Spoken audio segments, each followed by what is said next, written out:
अवामी ताकत का समंदर जबर की हुकूमत बहा ले गया। बांग्लादेश में अवाम ने हसीना वाजिद की हुकूमत का तख्ता उलट दिया। शेख हसीना वाजिद मुस्ताफी होकर बहन के हमरा भारत फरार हो गईं। 300 मुजाहिरीन का खून, हसीना वाजिद का 15 साल तवील इख्तिदार ले डूबा। फौज ने कंट्रोल संभाल लिया। फौज ने हसीना वाजिद को 45 मिनट में इख्तिदार छोड़ने का अल्टीमेटम दिया था। हसीना वाजिद ने अलविदाई तकरीर रिकॉर्ड कराना चाहिए, लेकिन मोहलत न मिली। अना, कीना, गुरूर और अवाम दुश्मन फाशिस्ट पॉलिसीज शेख मुजीब की बेटी को ले डूबी। बांग्लादेश में तलबा 1 माह से कोटा सिस्टम के खिलाफ सड़कों पर थे। हसीना वाजिद ने उन्हें दहशतगर्द करार दे दिया था। एहतजाज के दौरान 300 से ज्यादा अफराद मारे गए। तलबा ने गुज़िश्ता रोज सिविल नाफरमानी की तहरीक शुरू की और दूसरे दिन ही फाशिस्ट हुकूमत का खात्मा कर दिया। मुल्क से फरार हसीना वाजिद भारत पहुंच गई। भारतीय फिजाइया लैंडिंग तक हसीना वाजिद के तैयारी की निगरानी करती रही। गाजियाबाद के हिंदोन एयरबेस पर भारतीय कौमी सलामती के मुशीर अजित डोल की हसीना वाजिद से मुलाकात।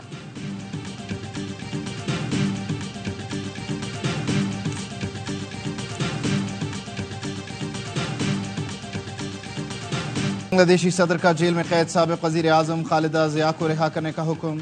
फौज का सुबह से कर्फ्यू उठाने का ऐलान। बांग्लादेश के आर्मी चीफ ने कहा, हसीना वाजिद की हुकूमत खत्म, अब फैसले फौज करेगी। मखलूत उबूरी हुकूमत बनाएंगे।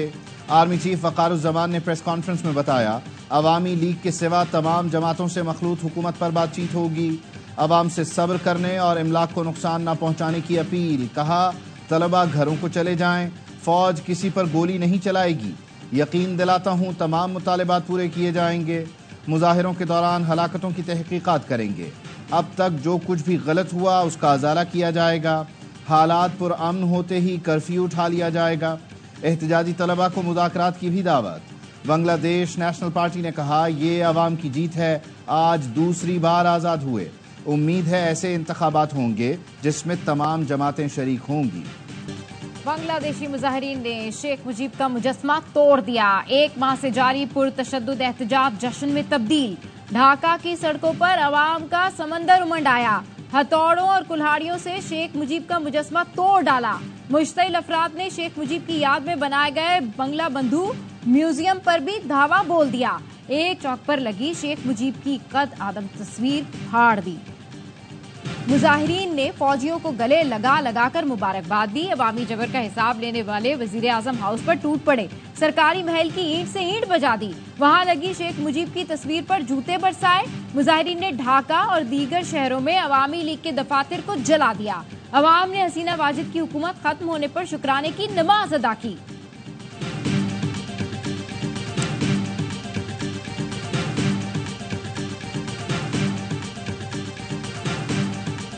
फौज का बड़ा वाज़ेह मौक़िफ़ है। जो 7 मई की ISPR की प्रेस कॉन्फ्रेंस थी उसमें यह बयान किया गया था। ना उसमें कोई तब्दीली आई है और ना ही आएगी। जब आपके घर में आग लगी हो तो सवाल ये नहीं करते कि तुम आग बुझाने क्यों आए, वो ये सवाल जरूर करेगा जिसने ये आग लगाई है। 9 मई से मुताल्लिक़ फौज के मौक़िफ़ में तब्दीली आई ना आएगी। एक माफिया पाकिस्तान के आवाम की तरक्की नहीं चाहता। घर में आग लगी हो तो ये सवाल नहीं किया जाता कि आग बुझाने क्यों आए हो, लेकिन वो ये सवाल ज़रूर करेगा जिसने ये आग लगाई हो। हमें चाहिए उस माफिया को पहचाने और यकजुबान होकर जवाब दें। जो तुम चाहते हो वो कभी नहीं होगा। DG ISPR lieutenant general Ahmed Sharif की न्यूज़ कॉन्फ्रेंस। कहा, फौज किसी सियासी सोच, किसी एक गिरोह या पार्टी को लेकर नहीं चल रही। फौज अशराफिया नहीं बल्कि मुतवस्सित और गरीब तबके का गुलदस्ता है। जो डिजिटल दहशतगर्द बाहर बैठकर बातें करते हैं वो बदकिस्मत हैं। ये बदकिस्मत रियासत, इदारों और अवाम के खिलाफ प्रोपेगेंडा करते हैं। मालूम है बैरून मुल्क कौन और क्यों मुहिम चला रहा है। डिजिटल दहशतगर्दों के खिलाफ कानून वो रास्ता नहीं ले रहा जो लेना चाहिए। प्रोपेगेंडा के खिलाफ अफवाज पाकिस्तान ज़रूरी कानूनी कार्रवाई करेगी। फौज कोशिश कर रही है गैर कानूनी तिजारत को बंद किया जाए। ईरान से जो तेल आता है उसका परमिट फौज या FC नहीं देती।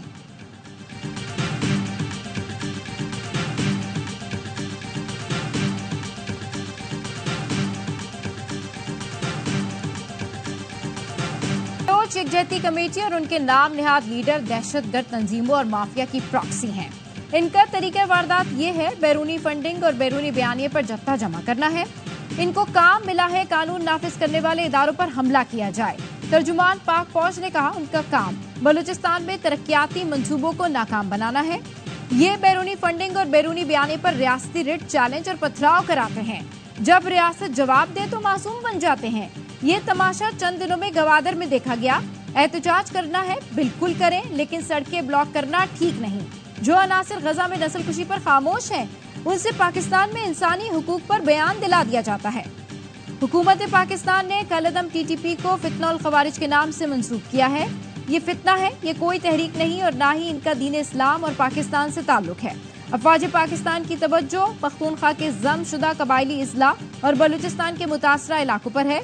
बलूचिस्तान में तालीम, सेहत और साफ पानी की फराहमी फौज की अव्वलीन तरजीह है।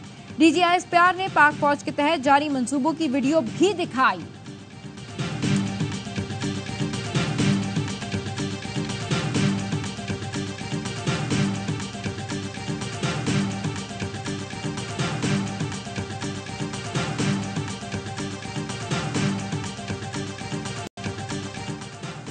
आठ फरवरी के इंतखाबात में हमारी अक्सरियत तस्लीम करने तक अदालत के बाहर कोई तस्फिया नहीं होगा। बानी PTI कहते हैं फौज के साथ बेहतरीन ताल्लुकात न रखना बेवकूफ़ी होगी। मुसल्लह अफवाज पर फख्र है। गैर मुल्की खबर एजेंसी के सवालात के जवाब में बानी PTI ने कहा, मेरी तनकीद चंद अफराद के खिलाफ रही है, फौज के इदारे के खिलाफ नहीं। पाकिस्तान के मौजूदा हालात ठीक करने के लिए मुज़ाकरात पर तैयार हैं। वज़ीर आज़म को अवामी हिमायत हासिल नहीं, इसलिए उनसे बातचीत का कोई फ़ायदा भी नहीं। जो असल ताकतें हैं उन्हीं से बातचीत होगी।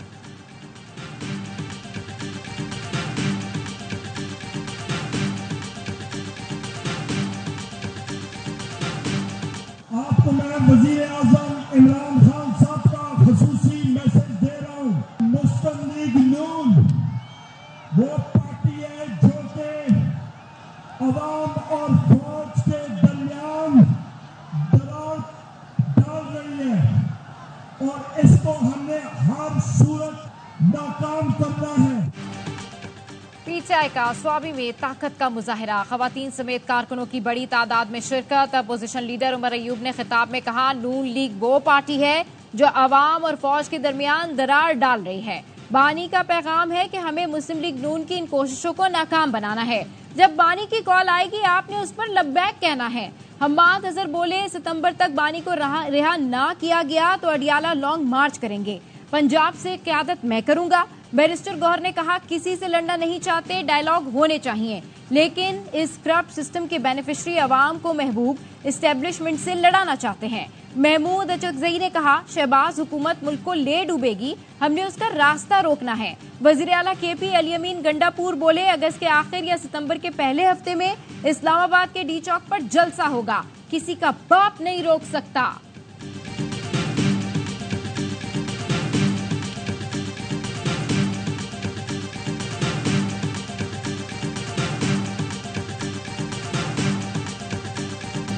हम कौन तुम कौन, रजाकार रजाकार। बांग्लादेशी तलबा ने शेख हसीना वाजिद का ताना नारा बना दिया। साबिक बांग्लादेशी वजीर आजम ने एहतजाजी तलबा को रजाकार करार दिया था। रजाकार उन अफराद को कहते हैं जिन्होंने सुकूत ढाका के वक्त पाकिस्तानी फौज की मदद की थी। हसीना वाजिद हुकूमत के खात्मे पर ओवरसीज बांग्लादेशी खुशी से निहाल। लंदन की सड़कों पर बड़ी तादाद में बांग्लादेशियों का जश्न। तारिकीन वतन का कहना था कि तलबा का कत्लेआम किया गया, हम बांग्लादेश में जमहूरियत और अमन चाहते हैं। अमरीका का कहना है बांग्लादेश की सूरत हाल का जायजा ले रहे हैं, उबूरी हुकूमत के क़याम के ऐलान का खैर मकदम करते हैं। तर्जुमान अमरीकी महकमा खारजा मैथ्यू मिलर ने कहा, अमरीका बांग्लादेश के आवाम के साथ खड़ा है।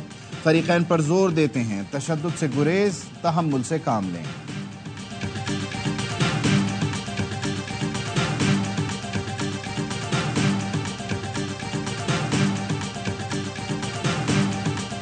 को नोच लेंगे, होश के ना खुलने आए, साथ बैठे और कश्मीर समेत सारे तनाज़ात हल करें। वजीर आजम शहबाज शरीफ का यौम इस्तेहसाल कश्मीर पर आजाद कश्मीर कानून साज असम्बली से खिताब। कहा, भारत कुछ भी कर ले, फलस्तीन की तरह मकबूजा कश्मीर पर कब्जा नहीं कर सकता। पाकिस्तान मजलूम कश्मीरियों के साथ है और हमेशा मदद करता रहेगा। भारत ने गैर रियासती लोगों को कश्मीर में आबाद किया। इसराइली फौज गजा में जुल्म ढा रही है, तारीख में इससे बदतरीन मिसाल नहीं मिलती। एक दिन आएगा जब भारत और इसराइल को जुल्म का हिसाब देना पड़ेगा। सदर मुमलिकत ने अपने पैगाम में कहा, भारत की कानून साजी और अदालती फैसले कश्मीरियों की जद्दोजहद नहीं दबा सकते। मुसल्लह अफवाज की क़यादत का मकबूजा कश्मीर के गयूर अवाम से इजहार यकजहती। DGI SPR ने कहा, मुसल्लह अफवाज हक के खुद इरादियत के लिए कश्मीरियों के साथ खड़ी है।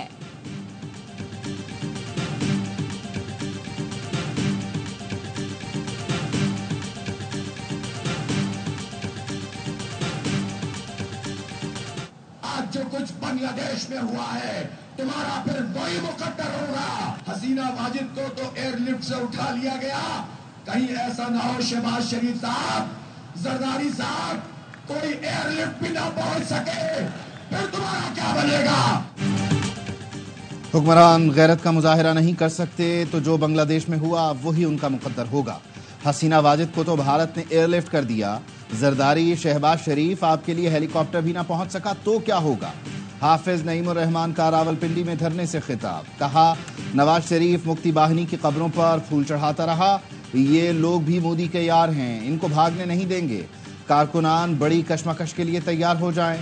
खानदानी एंटरप्राइजेज ने मुल्क की मईशत तबाह की।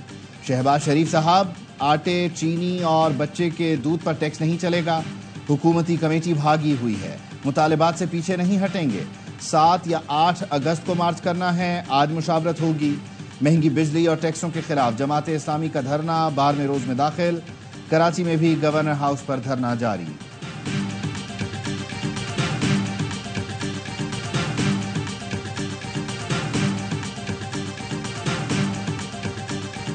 बिजली बिलों पर टैक्सेस खत्म और IPPs को 2000 अरब की अदायगियां रोकी जाएं। IPPs को अदायगी सिर्फ बिजली पैदा करने पर की जाए।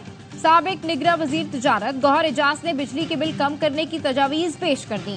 कहा, महारत 200 यूनिट इस्तेमाल करने वाले सार्फिन का निर्ख 10 रुपए फी यूनिट से कम मुकर्रर किया जाए। दीगर सार्फिन के लिए बिजली की कीमत 30 रुपए फी यूनिट से कम होनी चाहिए। शरह सूद को 12% पर लाया जाए, जिससे हुकूमत का कर्जा 3000 अरब रुपए कम होगा। मुकामी एक्सपोर्ट इंडस्ट्री को 0 रेटेड किया जाए।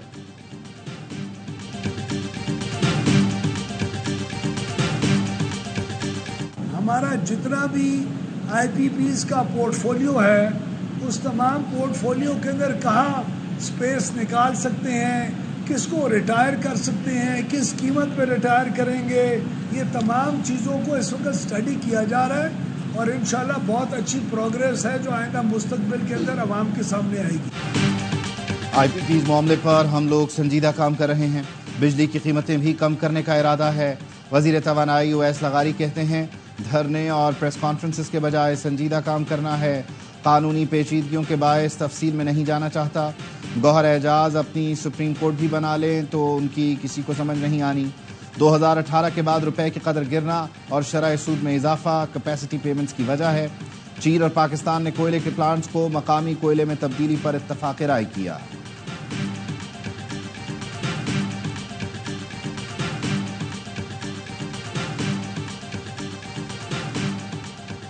MQM महंगी बिजली के मसले पर सियासत नहीं कर रही। हर दौर में IPPs लगे, शायद किसी ने बदनीयती से ये प्लांट ना लगाए हो। मुस्तफा कमाल कहते हैं, हम लोगों को तकलीफ नहीं दे रहे, हम अपनी बात कर रहे हैं। आइंदा दिनों में आवाम अच्छी खबरें सुनेगी। मकबूजा कश्मीर को हड़प करने के भारतीय इक़दाम के खिलाफ यौम इस्तेहसाल कश्मीर। इस्लामाबाद में दफ्तर खारिजा से पार्लियामेंट हाउस तक रैली निकाली गई। वजीर खारिजा और वजीर बराए उमूर कश्मीर ने शिरकत की। मुजफ्फराबाद में वजीर आजम हाउस से रैली निकाली गई। मीरपुर आज़ाद कश्मीर में एहतजाजी मुजाहिरा, भारत के खिलाफ नारेबाजी।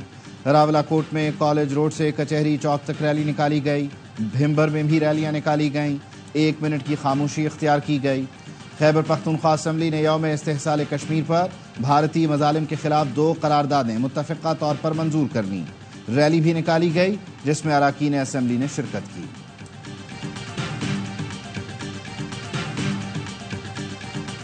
इंडिया इन इजराइल के पास इस वक्त खुली छूट है सर कि वो जो चाहें करें, जहां चाहें मिसाइल दागें और फिर कहें कि हम पर दहशतगर्दी हुई है।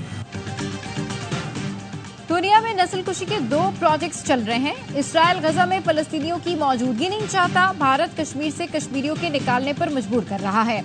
हम कम अज कम इन नस्लकुशी के वाकयात पर खामोश नहीं रह सकते। नायब सदर पीपी शहरी रहमान का सेनेट में खिताब, कहा फलस्तीनी और कश्मीरी पाकिस्तान की तरफ देख रहे हैं। ऐवान में यौम इस्तेसाल कश्मीर से मुतालिक अली जफर की मुजम्मती करारदाद मुतफ़िक़ा तौर पर मंजूर। कहा गया भारत फौरी तौर पर कश्मीरी अवाम के खिलाफ मजालिम बंद करे। भारत अक़वाम मुत्तहिदा की निगरानी में इस्तिस्बाब राय कराए। पाकिस्तान कश्मीरियों की सिफारती मदद जारी रखेगा। हमास के रहनुमा इस्माइल हनिया की शहादत पर भी सेनेट के इजलास में करारदाद। फलस्तीनी रहनुमा की शहादत पर दुख और रंज का इजहार। इसराइली दहशतगर्दी की मजम्मत।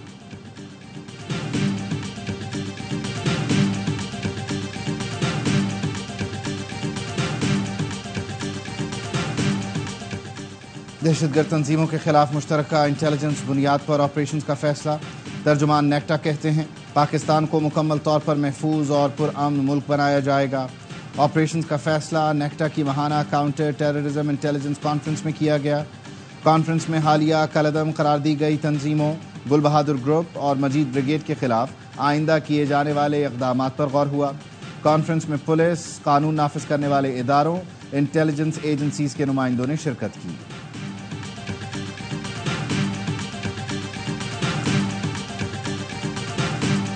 बारिश के बाद कराची की सड़कें खंडरात का मंजर पेश करने लगी। शहरियों का गुजरना मुहाल। हसन स्क्वायर से लियाकताबाद जाने वाली सड़क पर ईसा नगरी के करीब गड्ढा पड़ गया। रोड ट्रैफिक के लिए बंद करना पड़ा। नॉर्थ नाजमाबाद में सखियासन से हैदरी जाने वाली सड़क धंस गई। ट्रैफिक की रवानी मुतासिर। लियाकताबाद से गुरु मंदिर जाने वाली सड़क पर पानी जमा। डाकखाना पुल तक गाड़ियों की कतारें लग गईं। यासीनाबाद से अजीजाबाद 8 नंबर जाने वाली सड़क तालाब का मंजर पेश करने लगी। गुलशन इकबाल 13D में भी सड़क पर पानी जमा हो गया। पंजाब, सिंध, बलूचिस्तान और खैबर पख्तूनख्वा में बारिशें। नदी नालों में तुगयानी। सियालकोट के गांव में छत गिरने से 3 अफराद जान बहक। रुझान में कई बस्तियां सैलाब की जद में आ गईं। रोड़ी केनाल में शिगाफ पड़ने से मुतादिद देहात ज़ेरे आब।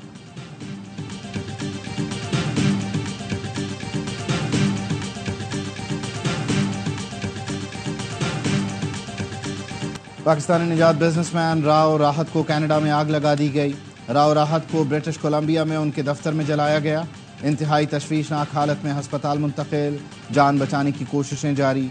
हरदीप सिंह निजार के कत्ल के बाद सिखों के एहतजाज में राव राहत पेश थे। हरदीप सिंह को गुज़श्ता साल गुरुद्वारे के बाहर कत्ल किया गया था। ब्रिटिश कोलंबिया में पहले हरदीप सिंह कत्ल और अब एक पुरान शहरी को आग लगाई गई। क्या हरदीप सिंह की तरह पाकिस्तानी निजात ताजिर के वाक़े में भी भारत ही मुलव्विस है? भारत की ट्रांसनेशनल किलिंग बैनुल अक़वामी अमन के लिए खतरा है।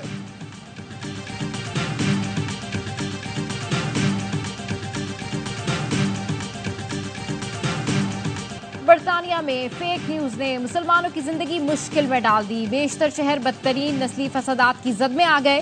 सफेद फार्म इंतहा पसंदों की मुसलमानों के होटलों, दुकानों में लूटमार। मसाजिद और पुलिस पर भी हमले किए। पुलिस ने तशद्दुद में मुलविस सैकड़ों अफराद को गिरफ्तार कर लिया। बरतानवी वज़ीर आज़म केयर स्टारमर कहते हैं मसाजिद के तहफ़्फ़ुज़ के लिए इमरजेंसी सिक्योरिटी प्लान तरतीब दिया है। फसाद फैलाने वाले पछताएंगे। बरतानवी वज़ीर दाखिला ने मुल्क भर की मसाजिद के लिए इमरजेंसी सिक्योरिटी का ऐलान कर दिया। कहा मुकामी हुकूमतें और मसाजिद रैपिड सिक्योरिटी तलब कर सकती हैं।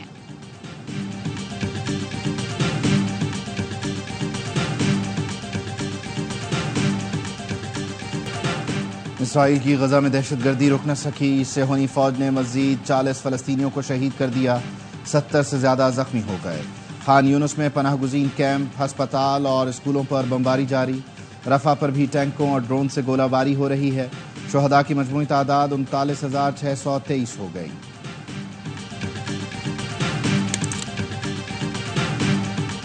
इसराइल के खिलाफ जवाबी कार्रवाई के लिए संजीदा है। ईरानी सदर मसूद पेज़ेश्कियान का 2 टोक पैगाम। इस्माइल हनिया के कत्ल को इसराइल की बड़ी गलती करार दे दिया। कहा बहिमाना कत्ल आलमी कवानीन के खिलाफ वर्जी है। इसराइल को इसका जवाब देना होगा। कायम मुकाम ईरानी वज़ीर ख़ारजा अली बाकरी ने कहा इसराइल की खतरनाक मुहिम जोई से खित्ते की सलामती को खतरा है। अमरीकी सदर जो बाइडन कहते हैं उम्मीद है ईरान बदला लेने की धमकी के बाद पीछे हट जाएगा।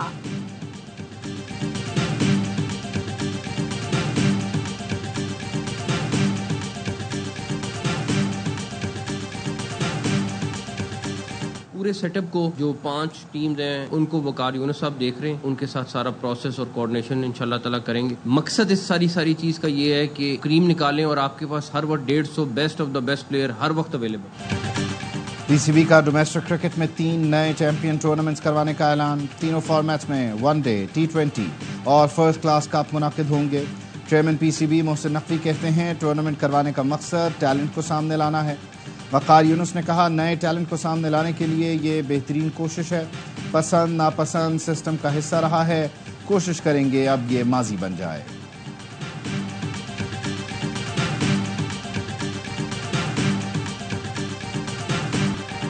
क्या इस बार 32 साल का इंतजार खत्म हो पाएगा? अरशद नदीम पेरिस ओलंपिक्स में पाकिस्तान की वाहिद उम्मीद। अरशद नदीम आज मैदान में उतरेंगे। पेरिस ओलंपिक्स में चीन की सबकत, मेडल की निफ सेंचुरी मुकम्मल कर ली। 21 तलाई तमगों के साथ पहली पोजीशन। अमेरिका के 19 गोल्ड मेडल, टेबल पर दूसरा नंबर। फ्रांस और ऑस्ट्रेलिया ने 12 गोल्ड मेडल जीत लिए। पेरिस ओलंपिक्स देखिए ए स्पोर्ट्स और ARYZ ऐप पर बराह रास्त। और मुल्क भर में जश्न आजादी मनाने की तैयारियां जारी। बच्चों का जोशो वलवला काबिले दीद। वालिदैन के साथ परचम के रंगों के कपड़े, चूड़ियां और मुख्तलिफ चीजें खरीदने पहुंच गए। हर सू सब्ज परचमों की बहार।